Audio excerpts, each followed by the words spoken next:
Hello, welcome back to my channel. आज फिर से हाजिर हैं एक इंटरेस्टिंग प्रॉब्लम के साथ। वो यह है 4 power x is equal to 24। Video को स्किप कर लेना। नीचे एक क्विज मौजूद है, अगर वो आपसे सॉल्व हो जाएगा तो इस प्रॉब्लम को भी आप सॉल्व कर सकते हैं। अगर जीनियस नहीं है तो वीडियो को एंड तक देख लेनी होगी। हमने फाइंड आउट करना है x कि x की क्या कीमत है। चलिए स्टार्ट कर लेते हैं।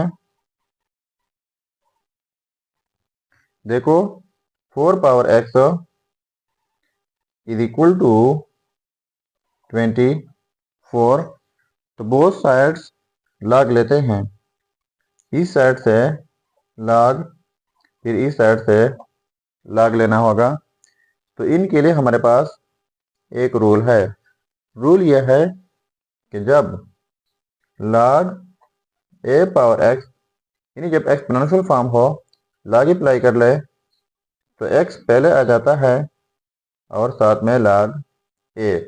तो यहाँ पर ये एक्सपोनेंशियल फॉर्म है, x पहले आ जाएगा x और साथ में हो जाएगा log 4 is equal to log, और 24 की जगह लिख लेते हैं 4 क्रॉस 6 जो कि इक्वल है 24 का। अब इनके लिए एक और रूल है, वो यह है कि log a cross b equal होता है log a plus log b। ठीक है, तो x log 4 is equal to, अब ये दो नंबर प्रोडक्ट में हैं इस तरह, तो अब हमने इस तरीके से इनको स्प्लिट करना होगा। तो ये हो जाएगा log 4, बीच में प्लस आ जाएगा, फिर log 6। ठीक है, अब हम बोथ साइड्स डिवाइड कर लेते हैं log 4 से। इस साइड से डिवाइड बाई log 4, फिर इस साइड से डिवाइड करना होगा log 4 से। तो ये log 4 और ये कैंसिल आउट हो जाएंगे। यहाँ पर हमारे पास रह जाएगा just x is equal to, अब इस log 4 को स्प्लिट कर लेते हैं। कैसे?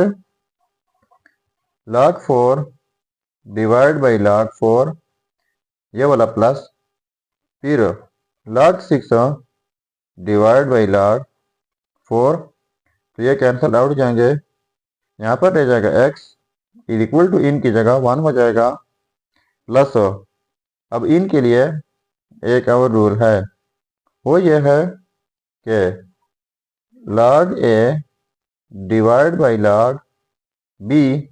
ठीक है, इस तरह का जब सिचुएशन हो तो इनके लिए एक ही log लिखा जाता है। log b है तो यहाँ पर b बेस में आ जाता है, यहाँ पर log a है तो a आर्गुमेंट हो जाता है, कुछ इस तरीके से। अब हमारा क्वेश्चन जो है इस फॉर्म में मौजूद है, तो इस तरह शॉर्ट फॉर्म में हम लिख सकते हैं। ठीक है, तो इनके लिए पहले एक ही log हो जाएगा।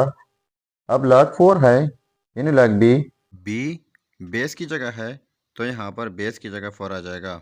अब log 6 है, यानी log a, तो a आर्गुमेंट की जगह है तो यहाँ पर 6 आर्गुमेंट की जगह आ जाएगा। तो ये रहा हमारा फाइनल रिजल्ट। अब अगर इसी रिजल्ट को हम वेरीफाई करना चाहें कि वाकई ये रिजल्ट ठीक है या गलत, तो यहाँ पर मेन प्रॉब्लम में x की जगह ये रिजल्ट पुट करके अगर ये 24 के इक्वल आता है तो ये रिजल्ट ठीक होगा।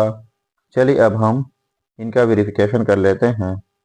अब देखो, यह है हमारा result, x is equal to log to the base 4 argument 6।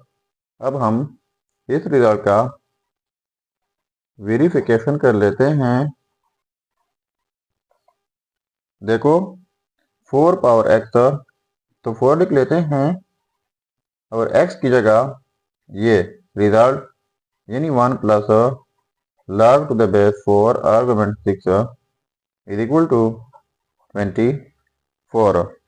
तो इनके लिए हमारे पास एक रूल है, वो ये है कि x power a dot x power b is equal to x power a plus b. यानी जब सेम बेसिस हो डिफरेंट पावर बीच में प्रोडक्ट हो तो इस सूरत में की बेस लिखा जाता है और इनके पावर 8 किए जाते हैं। तो हमारा क्वेश्चन जो है इस फॉर्म में मौजूद है, तो इस तरीके से इनको स्प्लिट कर लेते हैं। तो ये हो जाएगा 4 power 1 dot 4 power log to the base 4 argument 6 is equal to 24। तो आप जानते हैं कि 4 पावर 1 4 के इक्वल होता है। अब इनके लिए एक और रूल है, वो यह है कि जब कोई बेस ए हो, इनके ऊपर पावर में log के साथ फिर बेस ए हो, आर्गुमेंट बी डिफरेंट हो, तो ये फिर इक्वल आ जाता है आर्गुमेंट बी का। तो इस रूल को देखो और यहाँ पर प्रॉब्लम को देखो। बेस 4 है, पावर में log के साथ फिर बेस 4 है, आर्गुमेंट 6 है पर आर्गुमेंट बी और यहाँ पर 6 हो, तो ये आर्गुमेंट 6 हो जाएगा इज इक्वल टू 24। तो इनको प्रोडक्ट करके 4 डॉट 6 ये हो जाएगा 24 इज इक्वल टू 24। तो देखो ये आपस में सेम आ गए। तो इसका मतलब ये हुआ कि ये रिजल्ट जो है x is equal to 1 plus log to the base 4 argument 6 ये 100% ठीक है। तो ये तो हमारा प्रॉब्लम। अगर चैनल पर नए है तो सब्सक्राइब कीजिएगा। मिलते हैं नेक्स्ट वीडियो में। अल्लाह हाफिज।